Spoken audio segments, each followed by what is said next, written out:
तो डायनेस्टी आनी शुरू हुई। क्या बनने शुरू हुए? राजवंश। राजाओं के वंश बनने शुरू हुए। राजाओं के वंश बनने शुरू हुए तो उनमें एक बड़ी और जोरदार चीज है, जब एक ही परिवार के पास सत्ता आती है तो फिर खूब सारा कब्जे किए जाए उनमें। फिर वो ज्यादा खूब सारे जब लोग होंगे ना डिसीजन लेने वाले, तो फिर वो सोच समझ के लेंगे लड़ाई करनी है नहीं करनी है। एक ही परिवार के पास है, एक आदमी के पास है, उसने कहा मैं कह रहा हूं ना जाओ लड़ो तुम। तो धीरे धीरे ये महाजनपद आपस में लड़ने लगे। महाजनपद आपस में लड़ने लगे तो एक महाजनपद इन सबको खा गया।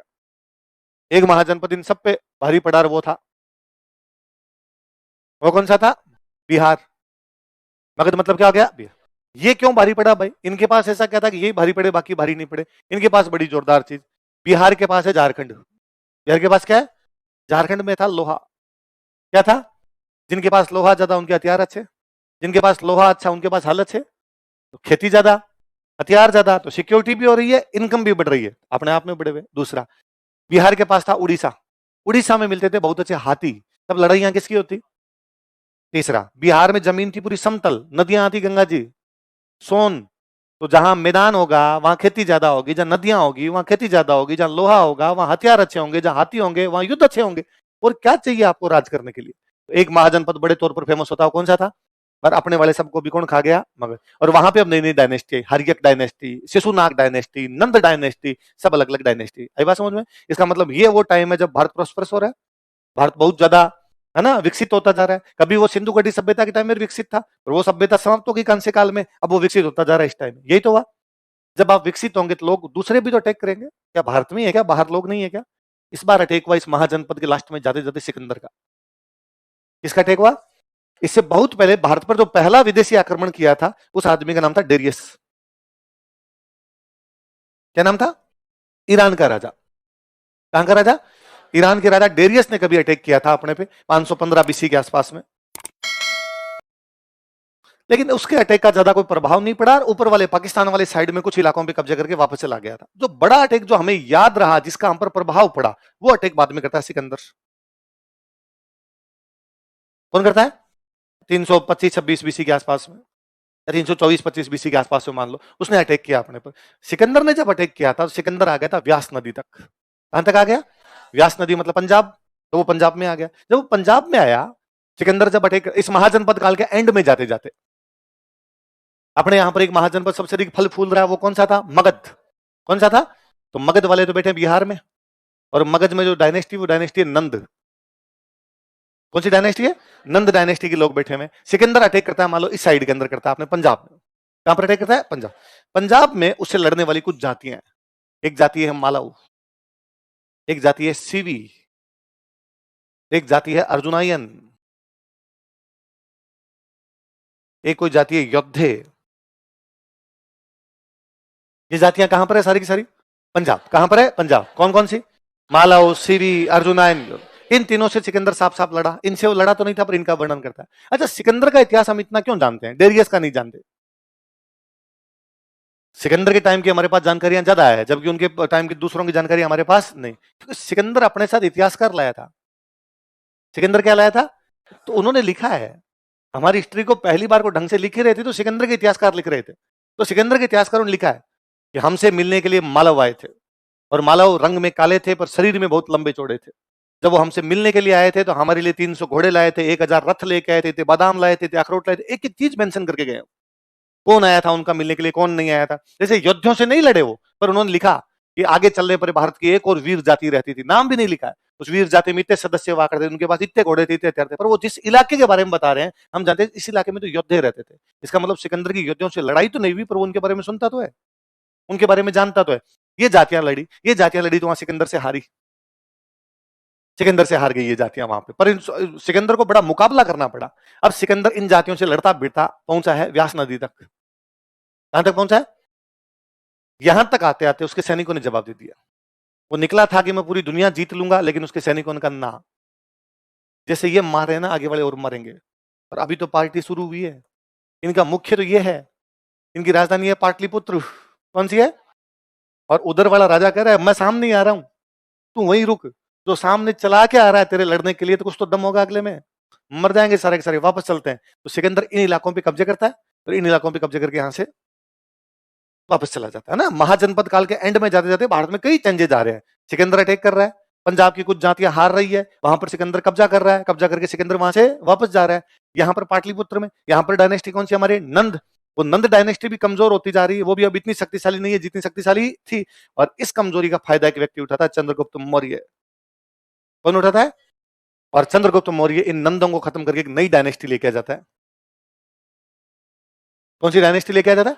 मौर्य डायनेस्टी। अच्छा, अब तक वो महाजनपद वाला सिस्टम था उनका, भले ही एक राजा बनता था लेकिन फिर भी बाकी लोगों से सहयोग से वैसे राज करते थे। और जो चंद्रगुप्त मौर्य ने आया तो उसने कहा बस मेरा वचन ही है मेरा शासन, जो मैं करूंगा वही है वैसा, अब इसके अलावा कुछ नहीं है। केवल एक ही वंश की चल रही है, एक ही वंश पूरे भारत पे कब्जा करके बैठा, इसलिए काल कौन सा? कौन सा काल है? आई बात समझ में? अब जब चंद्रगुप्त मौर्य यहां पर आया तो उसको यह पता था कि भारत के इस इलाके में कुछ जातियां हारी थी, उन पे कब्जा कौन कर गया था? चंद्रगुप्त मौर्य सेना लेके गया, यहां पर जो भी सिकंदर का प्रभाव था, सिकंदर का प्रभाव खत्म किया, इन जातियों को वापस कहा कि मेरे को टैक्स दो। उसके अंडर में क्यों? मैं आ गया ना भाई साहब, तो ये इधर वाले सारे यहां तक वाले किसके कंट्रोल में आ गए? चंद्रगुप्त मौर्य के। अच्छा, सिकंदर कहां से आया था? मैसिडोनिया, यूनान, जिसको आज ग्रीस बोलते हो आप, वहां पे मैसिडोनिया से आया था। अब वो मैसिडोनिया से जब आया तो उसने, जब यूरोप से रवाना हुआ तो उसने भारत तक आने से पहले पहले बीच में भी तो कब्जे किया। भाई यूनान से भारत के बीच में भी तो जगह है, मध्य एशिया पे कब्जा किया, मिस्र पे कब्जा किया, ईरान पे कब्जा किया, ये भी तो कब्जे में। इन सब जगह पे कब्जे करके वापस गया था वो। तो अब वो जब कब्जे कर गया तो उसने अपने अपने सेनापति बिठा दिया। अब चंद्रगुप्त मौर्य ने अपने वाला इलाका तो वापस क्या करवा लिया? आजाद। पर आगे वाला इलाका तो सिकंदर के कब्जे में पड़ा। तो अफगानिस्तान में अफगानिस्तान और अफगानिस्तान के आगे वाला इलाका जिसको हम ईरान बोलते हैं, यहां पर सिकंदर का एक सेनापति, उसका नाम है सेल्यूकस, सेल्यूकस निकेटर। क्या नाम है? ये तो अफगानिस्तान ईरान वाले इलाके में। इससे आगे वाले इलाके में कुछ और लोग हैं, इससे आगे वाले इलाके में कुछ और लोग, अलग अलग ग्रीक लोगों के कब्जा है। किसका कब्जा है? क्योंकि सिकंदर खुद क्या था? ग्रीक, तो अपने ग्रीक कमांडर छोड़ के गया। इस सेल्यूकस निकेटर को ये लगा यार सिकंदर तो व्यास नदी से वापस आ गया था, मैं चलूं तो मैं जाऊं, मैं आगे कब्जा कर लूं। तो ये आगे की तरफ बढ़ने का प्रयास करता है। उधर से अपना चंद्रगुप्त मौर्य आता है, इस सेल्यूकस निकेटर को ढंग से हराता है और इसकी बेटी से शादी करता है और अफगानिस्तान दहेज में लेता है। अफगानिस्तान ग्रीक के पास था, इसने किस में लिया था? दहेज के अंदर। तो अब अपनी बाउंड्री कहां तक जा रही है? तो मौर्यों की बाउंड्री अफगानिस्तान से लेकर बंगाल की खाड़ी तक। कहां से कहां तक? भारतीय साम्राज्य सबसे विस्तृत रूप में कभी दिखाई देता है तो वो कब दिखाई देता है? मौर्य एम्पायर, जब वो ठेठ हिंदुकुश की पहाड़ियों से लेकर और बंगाल की खाड़ी तक, एकदम ऊपर से नीचे, ऊपर कश्मीर से लेकर नीचे लगभग कर्नाटक तक। कर्नाटक क्या? चंद्रगुप्त मौर्य की मृत्यु कर्नाटक में, श्रवण बेलगोला नाम की जगह पर है। तो जहां पर मृत्यु हो रही उसी का इलाका रहा होगा, तभी गया होगा वहां पर। उससे नीचे वाले में अभी तक हमें पूरा नहीं पता कि एग्जैक्टली पहुंचे थे कि नहीं पहुंचे थे, पर यहां तक तो उनका था। तो लगभग नॉर्थ से लेके साउथ और वेस्ट से लेके ईस्ट पूरे भारत पे कब्जा करके कौन बैठे? इसलिए मौर्य काल। फिर उस काल को तो मौर्य काल ही कहा जाएगा, और क्या कहा जाएगा? चंद्रगुप्त मौर्य के बाद में उसका बेटा राजा बनता है बिंबिसार। कौन बनता है? बिंबिसार के बाद उसका बेटा राजा बनता है अशोक। अशोक के टाइम में हम यूं पढ़ते हैं कि अशोक ने बाद में युद्ध करने क्या कर दिए थे? बंद। पर अशोक बड़ा शक्तिशाली था, उसने युद्ध करने बंद किए, सेना भंग नहीं की, सेना रखी। उसने कहा युद्ध नहीं कर रहा, हथियार छोड़े हैं, चलाने नहीं भूला मैं। यदि किसी ने, तुम में से किसी ने पंगा लेने की कोशिश किया, उल्टे लटका के चमड़ी उधेड़ूंगा मैं। तो अशोक ने युद्ध बंद कर दिए थे, पर कोई सेना अपनी पूरी तरीके से समाप्त नहीं की। तो अशोक के मामले में, अशोक के टाइम तक एकदम मौर्य एम्पायर वैसा ही पड़ा रहा। लेकिन यदि आप युद्ध नहीं करोगे ना, फिर साम्राज्य सिकुड़ेगा। युद्ध शांति के लिए आवश्यक है। युद्ध शांति तभी रहेगी जब क्या होंगे? बोले इस बात को कैसे ही समझ ले। आज आप कह दो कि नहीं साहब हम तो भगवान बुद्ध के देश हैं, हम गांधी जी के देश हैं और हम युद्ध नहीं करेंगे, तो फौज हटा के देखो एक बार। आप नहीं करोगे, अगला तो करेगा। आपने बंद किया तो पूरी दुनिया ही कह देगी युद्ध नहीं करेंगे तो शांति हो सकती है। पर यदि कोई एक कहेगा तो दूसरा कोई ना कोई तो करेगा। तो अब जब इधर इन्होंने युद्ध वगैरह कम किए होंगे, तो अब वे, देखो अब बड़ी जोरदार, ये अगला जो काल है ये बड़ा गजब का काल है। कौन सा काल है? मौर्य। भारत का ये वाला हिस्सा जिसको हम नॉर्थ वेस्ट कहें, अफगानिस्तान, पाकिस्तान, अपना पंजाब, ये वाला हिस्सा। अच्छा, इनकी राजधानी कौन सी हुआ करती? पाटलिपुत्र। तो ये ईस्टर्न इंडिया कह दो आप, और ये बीच वाला अपना सेंट्रल इंडिया कह दो, थोड़ा थोड़ा वेस्ट अपने राजस्थान वाला इलाका कह दो, और नीचे पूरा कौन सा आ गया? साउथ। ये तो टुकड़े होंगे भारत में, सब जगह अलग अलग चीजें चल रही है। ये जो नॉर्थ वेस्ट इलाका है, जहां पर कभी यहां तक आपने किसका राज हुआ करता था? मौर्यों का। और इसके ऊपर इधर चले जाते थे आपके ग्रीक। कौन चले जाते? ग्रीक। यहां जो अपने वेस्ट वाला इलाका था, या अपने ये कर लो आप, पाकिस्तान वाला पंजाब और अपने वाला पंजाब, इसमें अपनी कुछ जातियां हैं, मालव, सिवी, है ना, अर्जुनयन बताए थे मैंने अभी, जो कभी वहां पे रहती थी, सिकंदर से हारी, लेकिन चंद्रगुप्त मौर्य ने उनको वापस अपने अंडर में ले लिया था, यही तो पढ़ा हमने। योद्धे ऐसे और खूब सारी थी, मैं आपको केवल 3-4 नाम बता रहा हूं। यहां पर अपने राजा जो बना बैठा वो मौर्य, और मौर्यों के एक राजा था, उसका नाम था वरहदर्थ। क्या नाम था? इस ऊपर वाले इलाके में कौन बैठे हैं? ग्रीक। कौन बैठे हैं? जो सिकंदर छोड़ के गया था वो ग्रीक। अब यहां लड़ाई हुई है। उधर ईरान की तरफ से एक नई ट्राइब आई है जिसने इन ग्रीक पर हमले करना शुरू किए हैं, शक। कौन है? जिन्होंने इन पर हमले किए। उधर से एक नई ट्राइब आनी शुरू हुई है, कुषाण। अच्छा, वो कुषाण क्यों आने लगे उधर से? क्योंकि उन पर हमले कर दिए हुणों ने। किसने कर दिए? हुणों ने कुषाणों को भगाया, तो कुषाण थोड़े आ गया है। शक थोड़ा सा आ गया है, तो शक आ गया है, तो शकों ने हमला किया ग्रीक्स पे। किस पे किया है? तो ग्रीक्स इंडिया की तरफ आए। तो वे ग्रीक जो इंडिया की तरफ आए वो कहलाए इंडो ग्रीक। क्या कहलाए? तो इस साइड में सबसे पहले कोई आने की कोशिश कर रहे हैं, तो कौन कर रहे हैं? कौन कर रहे हैं? इंडो। तो इंडो ग्रीक इंडिया की तरफ आएंगे। तो यहां पर राजा बना कौन बैठा है? इसके सेनापति ने एक दिन वरहदर्थ आया, सेना है उनके पास, मैंने कहा सेना समाप्त नहीं की, सेना है, सेना एकदम पूरी सेना खड़ी है, सेनापति खड़ा है, राजा को बुलाया, और राजा को बुला कर, राजन हमारी सेना तैयार है, इधर से इंडो ग्रीक के हमले हो रहे हैं, आज्ञा दो जाके हम लोगों को रोके। वरहदर्थ ने कहा नहीं, उनको पत्र भेजा जाए कि हम युद्ध नहीं करना चाहते, शांति चाहते हैं। सेनापति ने पुनः कहा कि राजन, अब लव लेटर का जमाना गया, वो इन प्रेम पत्रों से मानने वाले डांगर न घिरे दकाल्या जद लाखाई खेत रूखाली जाए, डांगर न घिरे दकाल्या जद, पशु यदि धमकाने से खेत से बाहर नहीं निकले, लाखाई खेत रूखाली जाए, तो लठों से खेत की रखवाली करनी। ये वो पशु हैं जो धमकाने से बाहर निकलेंगे, इनके लिए क्या उठाने पड़ेंगे? और वरहदर्थ ने कहा कि सेनापति जैसा मैं कहता हूं वैसा करो, तुम कौन होते हो बताने वाले? और सेनापति ने वरहदर्थ का गला काट दिया। सेनापति का नाम था पुष्यमित्र। क्या नाम था? क्या नाम था? पुष्यमित्र। पुष्यमित्र ने भरी सेना के सामने अपने राजा का गला काट दिया, और सेना ने जोर जोर से नारे लगा दिए, अमरेंद्र बाहुबली जिंदाबाद, अमरेंद्र बाहुबली जिंदाबाद। तो नया राजा कौन बन रहा था? पुष्यमित्र। कौन बन रहा था? सुंग डायनेस्टी का। कौन सी डायनेस्टी का? कौन सी डायनेस्टी? सुंग। तो अब इस पुष्यमित्र का काम क्या होगा? इंडो ग्रीक से लड़ना। किससे लड़ना? इंडो ग्रीक कहां पर हमले करते जा रहे हैं? अंदर भारत की तरफ हमले करते जा रहे हैं। मतलब इंडो ग्रीक इतने शक्तिशाली हो गए थे कि इंडो ग्रीक में एक राजा था मिनांडर। कौन राजा था? उसने अपने चित्तौड़ पर हमला किया था। चित्तौड़ पे हमला करने के लिए आ गया था। कितने अंदर तक आ गए होंगे वो, उधर से अफगानिस्तान से शुरू हुए और कितने अंदर तक आ गए थे। कहते हैं कि इसने चित्तौड़ पर हमला किया था, अयोध्या पे हमला कर दिया था। अयोध्या तो यूपी पड़ा है, आप थे वहां से, इवन पाटलिपुत्र तक ये लोग जाने की कोशिश कर रहे थे, मथुरा साइड में आने लग गए थे। तो पुष्यमित्र उधर से आता है, पुष्यमित्र इन हमलों को वापस कम करता है। लेकिन पुष्यमित्र भी बस यहां तक ही हमले खत्म कर पाया। इस ऊपर वाले इलाके में, अफगानिस्तान और पाकिस्तान का ऊपर वाला इलाका था, उसमें कौन आने लगे? कौन आने लगे? जब इंडो ग्रीक आएंगे तो सबसे पहले हमले कौन झेलेंगे? ये झेलेंगे। इनको अब लगा कि अब पार पड़ेगी। पिछली बार हमले हुए थे, हम लड़ लिए थे, फिर हमें बचाने के लिए यहां से आ गया था चंद्रगुप्त मौर्य, लेकिन अब यहां वाले भी इतने मजबूत नहीं कि हमें बचाने के लिए है। इसलिए ये सारे के सारे जो कहां पर बैठे हुए थे? पंजाब। कहां बैठे थे? राजस्थान आ गए। कहां पर आ गए?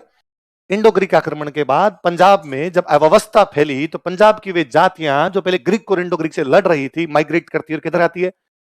राजस्थान। कहां आती है? और हम देखेंगे मालवों का जनपद अलग, योद्धियों का जनपद अलग, अर्जुनाइनों का जनपद अलग। ये सब जो छोटी छोटी जातियां आई थी, कौन से काल में आई है? मौर्योत्तर काल। कौन से काल में आई है?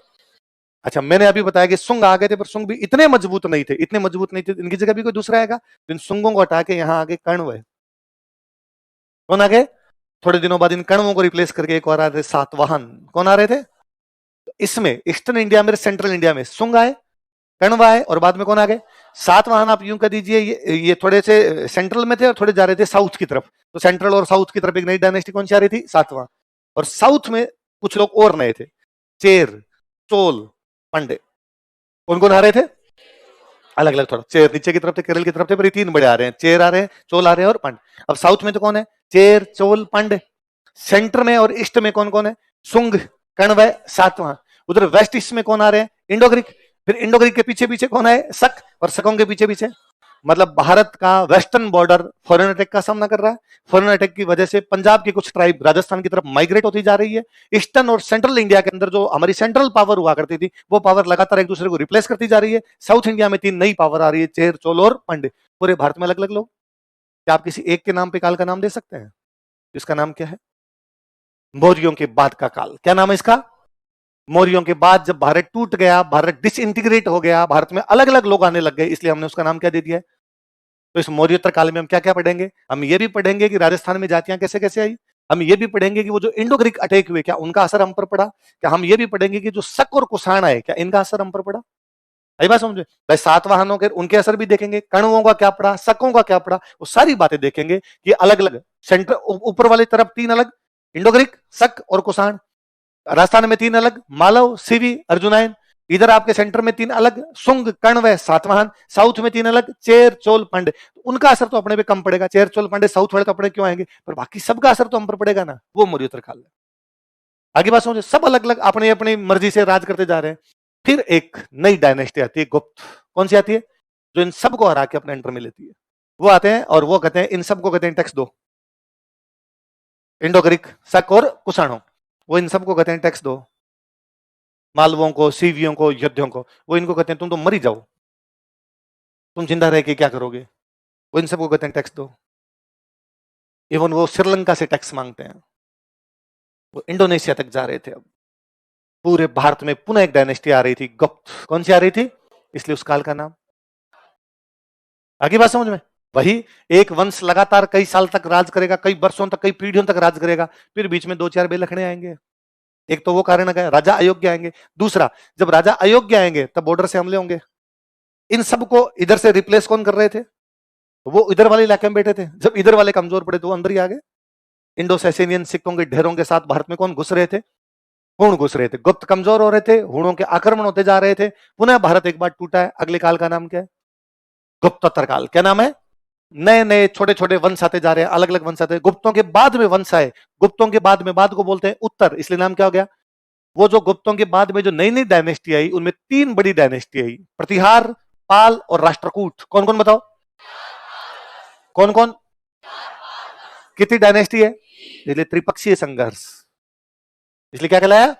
वो जो डायनेस्टी आई वो राजपूत थे। एक नया टर्म उन्होंने यूज में लेनी क्या शुरू की? राजपूत। इसलिए काल कौन सा है?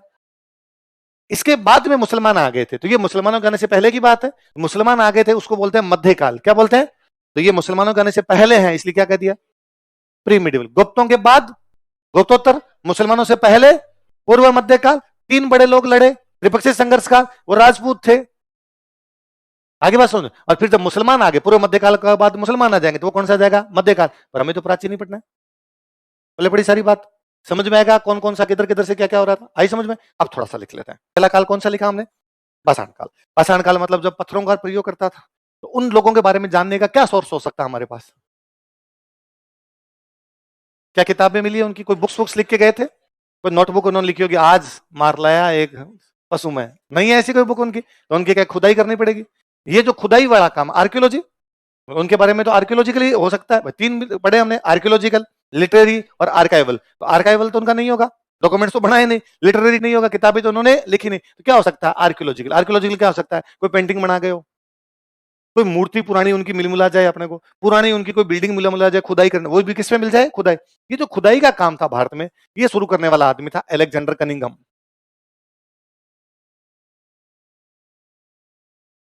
कौन आदमी था?